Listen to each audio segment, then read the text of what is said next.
Good evening, everyone, and welcome to the program. I'm Christiana Manpour. On May 10th, 1994, 18 years ago today, after decades of white minority rule, Nelson Mandela became the first black president of a democratic South Africa. Mandela's partner in this historic endeavor, the peaceful end of apartheid, was President F.W. de Klerk. The two men shared a Nobel Peace Prize for their achievement. In July of this year, Nelson Mandela will be 94 years old. And my brief tonight: South Africa has changed greatly since Mandela was president. There is now true majority rule. The economy is growing, and blacks now comprise 19% of the highest income group. But still, there are problems. 98% of the worst off are black. Unemployment has topped 25%. That's 50% among the young. And a devastating statistic: sexual assault has become so common that a woman in South Africa is more likely to be raped than to learn to read. Late last year, Bishop Desmond Tutu, the moral voice of the anti-apartheid movement, said this about Mandela's successors in the African National Congress. Our government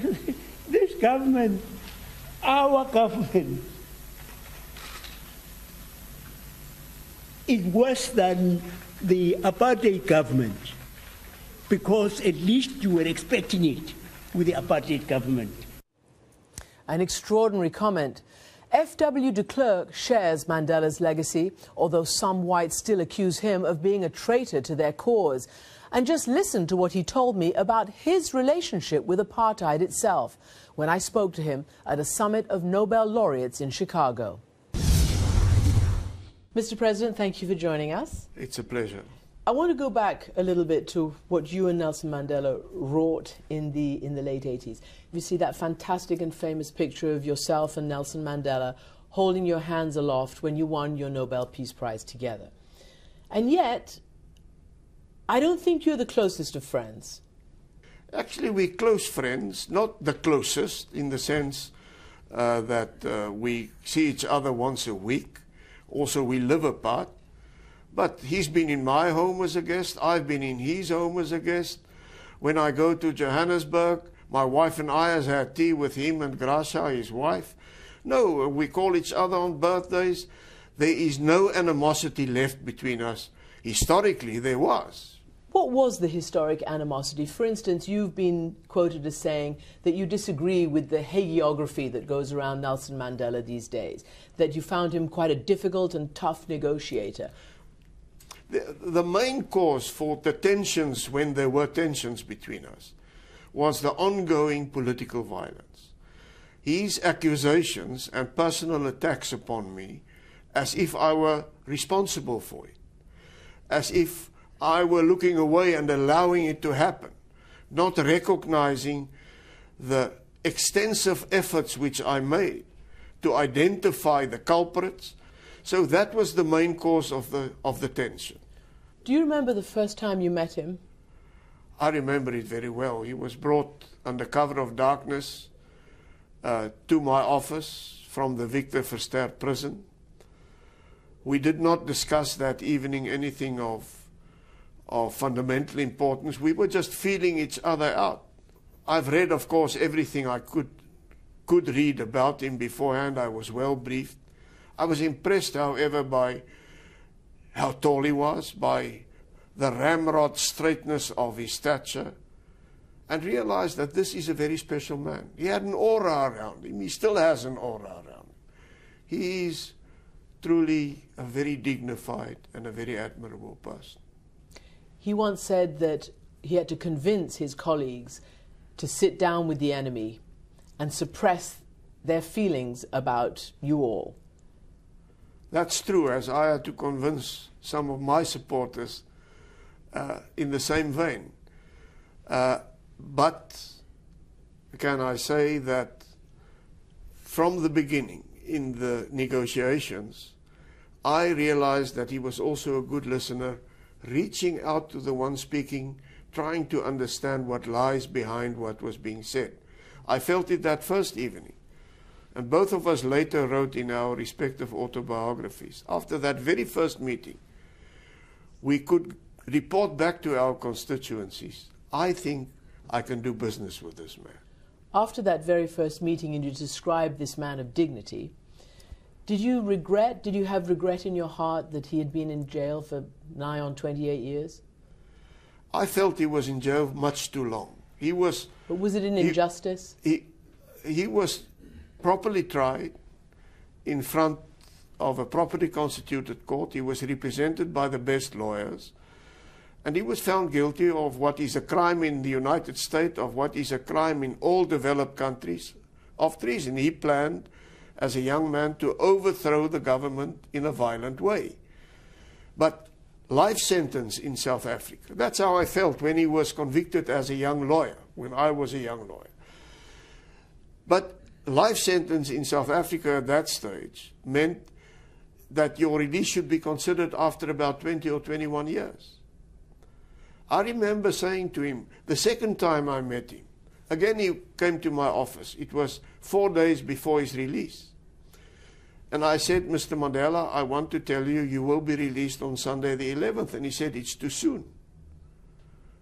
And I said, why? He said, we need more time for preparation. And I said, Mr. Mandela, you've been in jail too long. You and I will negotiate about many things. But this is not negotiable. You will be released. Now let's negotiate about what time of the day and where do you want to be released. He was in jail too long. The efforts by my predecessor to release him on a conditional basis failed, and I have respect for Mandela's reasons for not saying I will renounce violence at the stage when he was asked to do so, for not saying I will accept going to live in the Transkei, which in our terms was an independent state. He wanted to be released unconditionally. And this is what we did. He once called you a man of integrity, and then he took that back. He is still very regretful that you yourself have never renounced the principle of apartheid. And many, for instance, on the Truth and Reconciliation Commission, those who led it, regret that you did not take or seek amnesty, that you didn't take responsibility for what your party did. Well, let me firstly say, I'm not aware that Mr. Mandela says I've never renounced apartheid. I have made the most profound apology in front of the Truth Commission and on other occasions about the injustices which was wrought by apartheid. What I haven't apologized for is the original concept of seeking to bring justice to all South Africans through the concept of nation states. But in South Africa it failed. And by the end of the 70s we had to realize and accept and admit to ourselves that it had failed. And that is when fundamental reform started.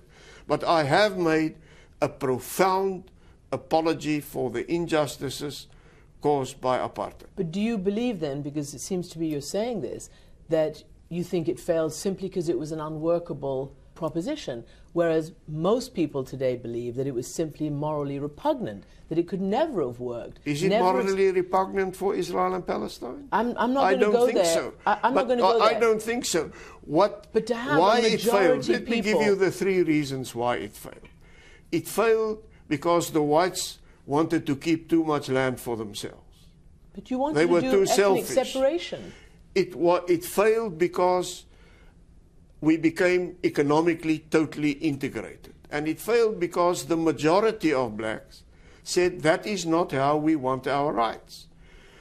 Other blacks accepted it. 4 so-called homelands became independent. 6 others had a high degree of autonomy and self-governance. They had elections. There is this picture that apartheid is to be compared with Nazism.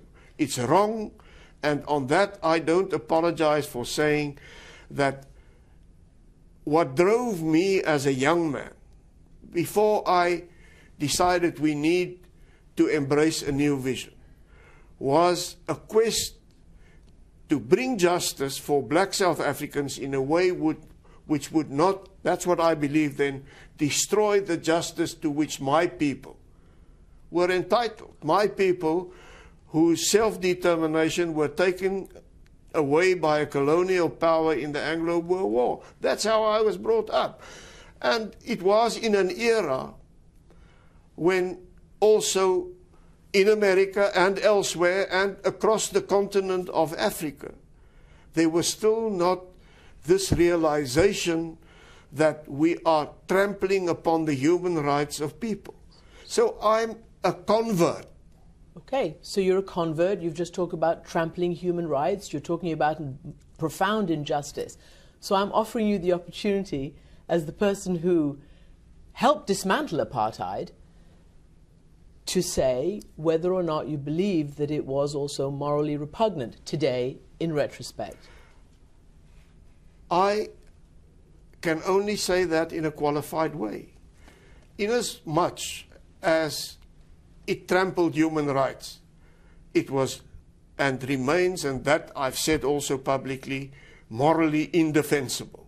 There were many aspects which are morally indefensible, but the concept of giving, as the Czechs have it now, and the Slovaks have it, of saying that ethnic unities with one culture, with one language, can be happy and can fulfill their democratic aspirations in an own state, that is not repugnant. But this was based on a profound injustice, that the blacks who you thought could have their independence were completely disenfranchised. So again... No, they were not disenfranchised. They voted. Economically, they elected. Educationally, in terms of goods and services, putting them in homelands. Can I just say, they weren't put in homelands. The homelands were historically there. Secondly, if only the developed world would pour so much money into Africa, which is struggling with poverty, as we poured into those homelands to develop. How many universities were built? So you How believe many in schools were built? At that stage, the goal was separate but equal failed. It failed in South Africa as it failed here.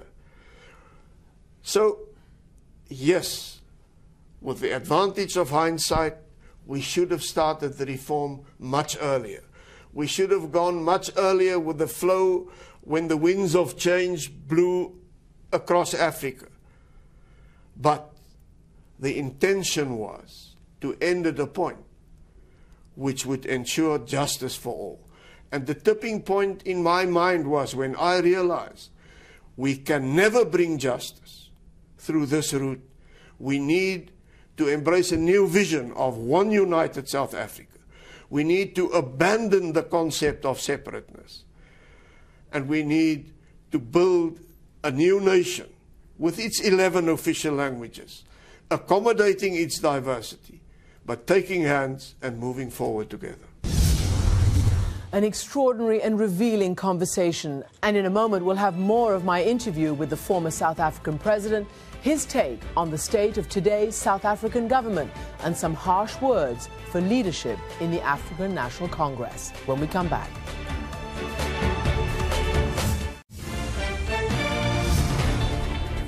Welcome back to the program, and more now of my conversation with the former president of South Africa, F.W. de Klerk. That was at the Summit of Nobel Laureates in Chicago. And we talked about the democracy that he and Nelson Mandela ushered in, and some of the biggest crises that it faces even today.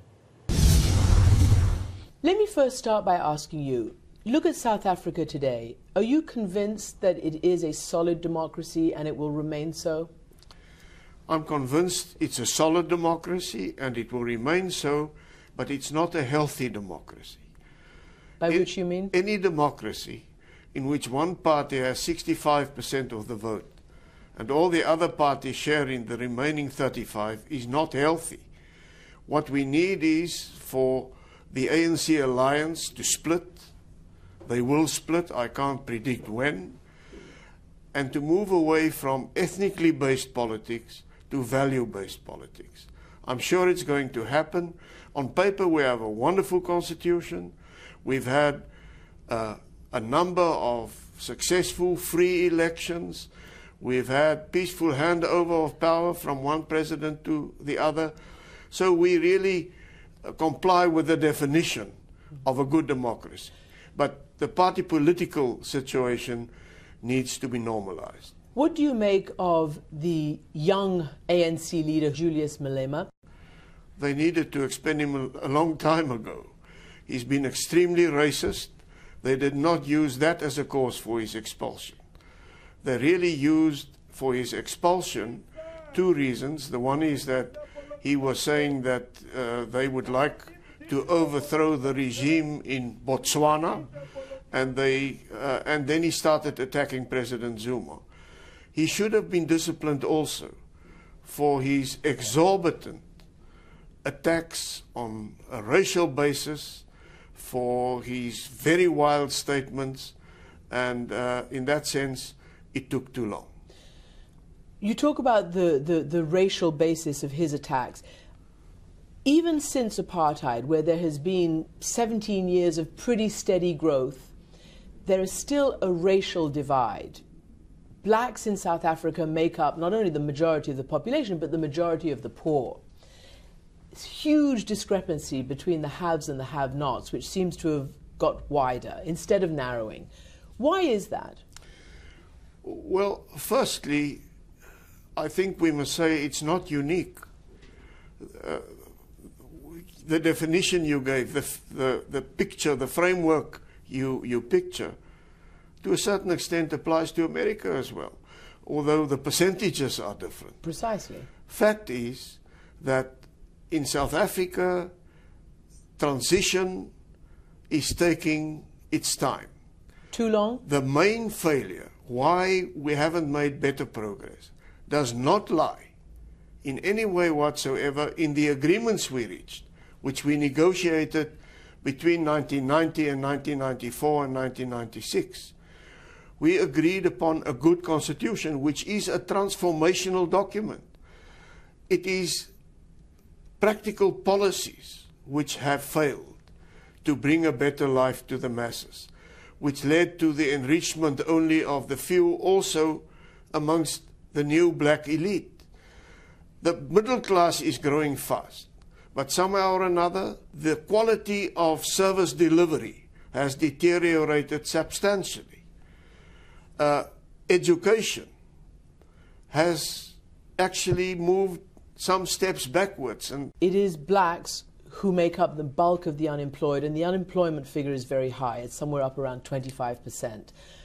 It's even worse amongst young blacks. Amongst young blacks between 18 and 34, it's about 50%. Wow, that's almost... It's a scary figure. That is a very scary figure. Yeah. Desmond Tutu, who's one of the great moral consciences of your country, he asked whites to pay a wealth tax in recognition of their years and generations of privilege. What do you think about that? I think already, if you analyze who pays tax, the tax structure is quite stringent on high-income earners, inasmuch as the white forms the biggest percentage of high-income earners. They pay tax comparable to what very rich people pay in other countries. The whites in South Africa don't mind putting their hands in their pockets. They realize that all of us share a joint destiny, a common destiny, that we need to win the war against poverty. There isn't a resistance against paying tax. There is irritation if the high taxes paid are misspent, if there is not a frugal administration of the finances, if millions and millions are spent on non-worthwhile get-togethers and on luxury cars and on this and on that, there is not a resistance against being part of the solution by putting their hands deep in their pockets. I hear you implicitly criticizing the ruling elite right now. Another thing that Desmond Tutu said, and it was quite surprising, was that he called the ANC worse than the apartheid regime. Were you surprised when he said that? I was slightly surprised. He has a long history of... What do you think he meant? I think it explains that those who say it's only the whites who are concerned about what is happening at the moment, it demolishes that assumption.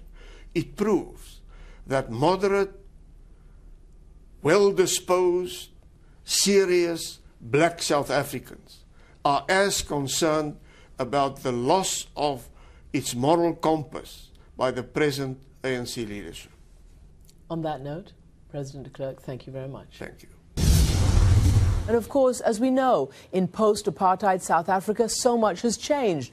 But the perception of African men, especially in Hollywood, remains stuck in a stereotype. We'll do our best to shatter that when we return. And during the break, or any time in fact, you can contact the show via email. amanpour@cnn.com is the address, and we read every single email you send us. Imagine that.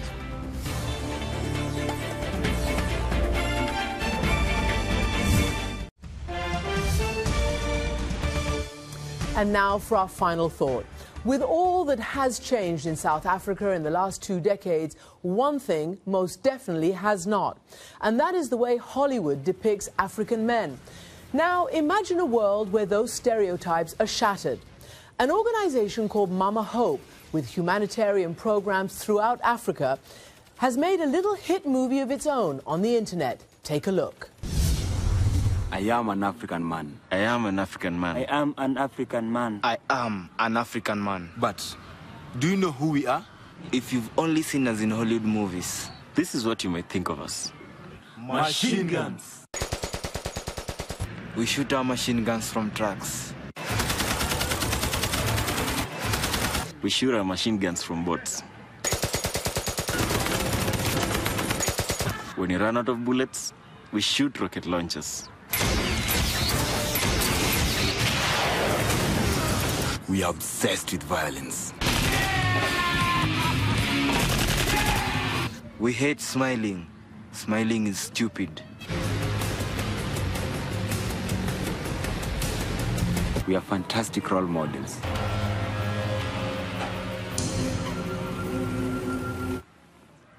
But you don't really think of us that way, do you? We are likable and friendly guys. And we are even on Facebook. We are more than a stereotype. Let's change the perception.